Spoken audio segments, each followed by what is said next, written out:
কিরে গোপাল, এই গরমে এখানে কি করছিস? দেখতে পাচ্ছিস না কি করছি? কাজের সময় জ্বালাতন করতে এসেছিস কেন? হ্যাঁ, আরে রেগে যাচ্ছিস কেন? আমি তো ভালোর জন্যই তোকে বলতে এলাম। এই গরমে কাজ করলে যে চাঁদু তোমার শরীর খারাপ হবে। আমার শরীর নিয়ে তোকে ভাবতে হবে না, তুই তোর কাজ কর গিয়ে। আহা, তা করছিসটা কি? আর ওগুলো কি রে, কচু নাকি? হ্যাঁ। তুই যে এত বড় একটা অকর্মা ঢিকি, সেটা আগে জানতাম না তো।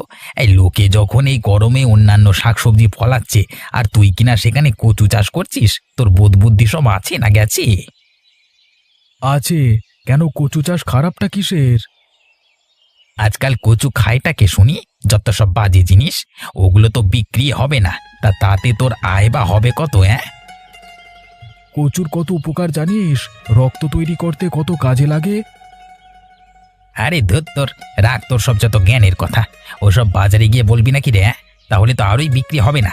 তার চেয়ে বলছি শোন, এসব চাষ ছেড়ে অন্য কিছু চাষ কর। লাউ কপি কত কিছু রয়েছে। না না, তোর সঙ্গে পেরে ওঠা মুশকিল। এই জন্য তোর সঙ্গে কথা বলতে চাই না, যা এখান থেকে যা।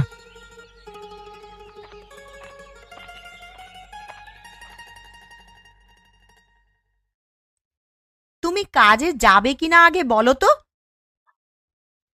তুমি তো জানোই আমি বেশিক্ষণ আজকাল নদীতে থাকতে পারি না। থাকলে শরীরটা কেমন অসুস্থ হয়ে যায়। এই অবস্থায় মাছ ধরবো কি করে বলো তো?